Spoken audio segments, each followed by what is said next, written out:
Welcome to Matters Financial and Geopolitical from the Frontier. Thank you for stopping by. We had a day off yesterday. It was Jamhuri Day, which celebrates independence. We received independence 53 years ago, post-independence generation. I was trying to estimate how many others born in Africa are.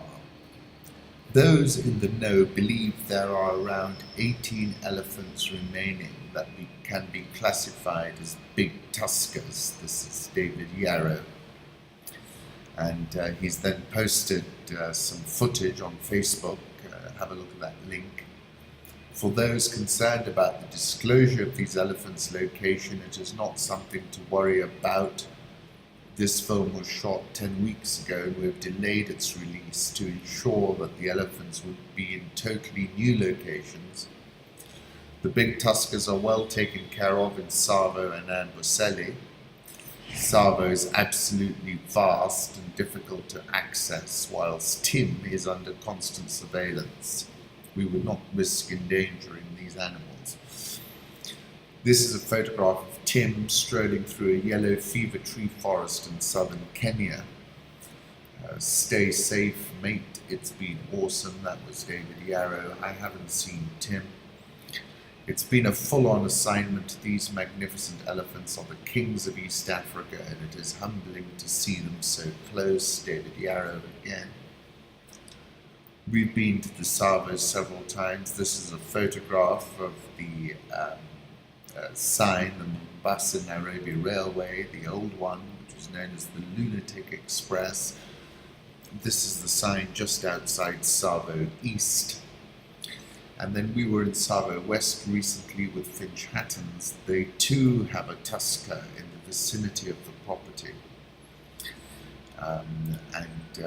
He too is an extraordinary elephant, very gentle. And we got reasonably close to him as well. We took some footage, some film footage of Tsavo West, which is different to Tsavo East in many different ways.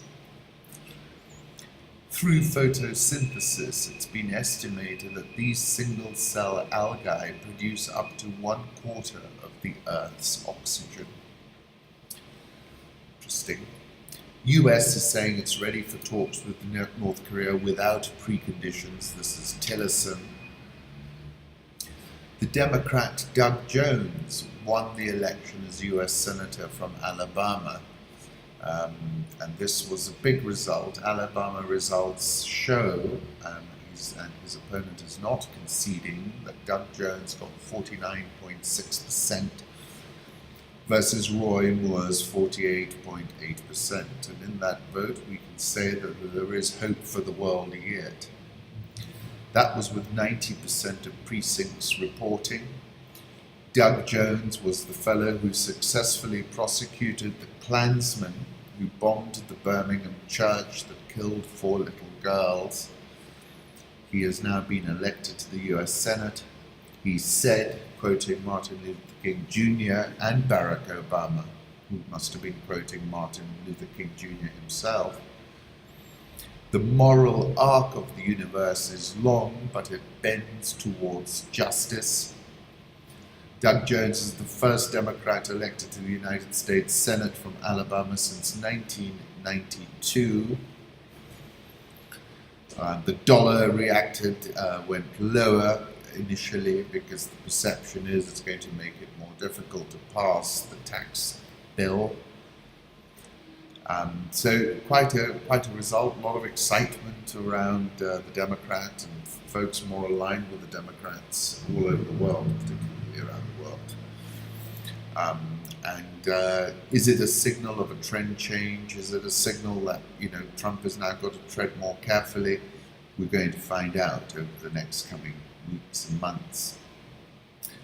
The image of the 16-year-old Palestinian child Fawzi al-Junaidi, detained, blindfolded and surrounded by 20-plus Israeli soldiers, is unsurprisingly all over social media. President Putin arrived in Khmeimim air base in Syria, met President Assad. and there's a video of him visiting Russian troops at Syria's Khmeimim air base. That's published by RT. My conclusions are that Putin's intervention began in October 2015, and he has proven he will stand by his allies and that his intervention tips the balance, along with Iran's. Those are important geopolitical points. I think he delivered for the Syrian president bigly. And I take you back to October 2015 when he said, "I cannot help asking those who have caused the situation, do you realize now what you've done?" With hundreds of thousands of refugees entering Europe, his question was a sharp one. Within 24 hours of delivering that speech, Russia instructed that the US should vacate Syrian airspace. This message was not delivered to Ashton Carter by his Russian counterpart Shoigu. It was delivered to the US Embassy in Baghdad. Pretty soon after that message was delivered, Russia began its intervention on the side of President Bashar Assad. October 2015, that article was called "Putin is a Geopolitical Grandmaster." You'll remember many, including President Obama, were highly skeptical. Let's move on to the currency markets. Euro dollar 117.47, dollar index 93.92, Japanese yen 113.40, Swiss franc 0.9897, the pound 133.52, but remember it's as volatile as emerging market currencies now. The Australian dollar 0.7558, India rupees 64.514, South Korean won 1090.92, the Rial 330.66, Egyptian pound 17.8555, and the South African rand, which feels as if it's the calm before the storm, is 13.67. Dollar index, let me put up a 1-year chart. We're still at these lower levels for the year, but 93.50 in my mind is the key level. Euro dollar last trading at 117.50. I still think it's a 114.50, 120.60 range, depending upon optimism or pessimism. UK inflation rises to its highest level since March 2012, 3.1%. Bitcoin futures trading tumbled 93% as day 2 began. Bloomberg is reporting Bitcoin is down at 16,787, but it started at below 1,000 this year. Commodity markets, gold, which popped above 1250, is back at 1241, struggling to make any headway. WTI had a strong session yesterday and then got slammed. We're currently at $57.60. I think we got as high as $58.50. I remain of the view that Brent Crude is headed to 70, which takes WTI to about 63. Let's go to Africa. Coup in Africa. Zimbabwe dumped Mugabe, but will other African countries do the same to their dictators, asks Newsweek. It is a lesson for the old dinosaurs still kicking around as heads of state in Africa, said Richard Downey, Deputy Director of the Africa Program at the Center for Strategic and International Studies. You're in power at the behest of the people or the party. When they call time, there's not much you can do about it. Afreximbank is to provide $1.5 billion of a stabilization package for Zimbabwe. That's what I estimated was required. In point of fact, package was announced by Afreximbank President and Chairman Dr. Oroma when he paid a courtesy call on President Mnangagwa at his offices in Harare Tuesday afternoon. That's an interesting point. The government of China last week signed a $220 million package for strategic sectors of the Zimbabwean economy. According to reports, 6,000 jihadists are seeking to return to Africa.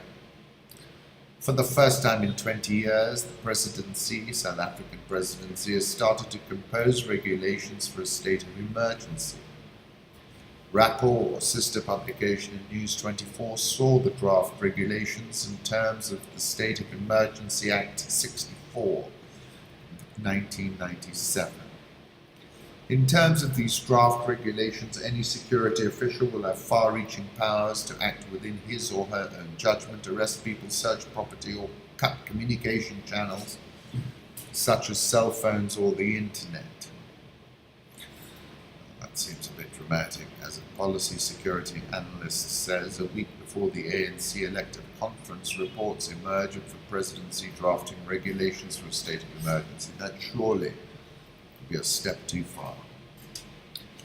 I wrote a piece over the weekend about Christo, Wiese and Steinhoff, the man with the Midas touch.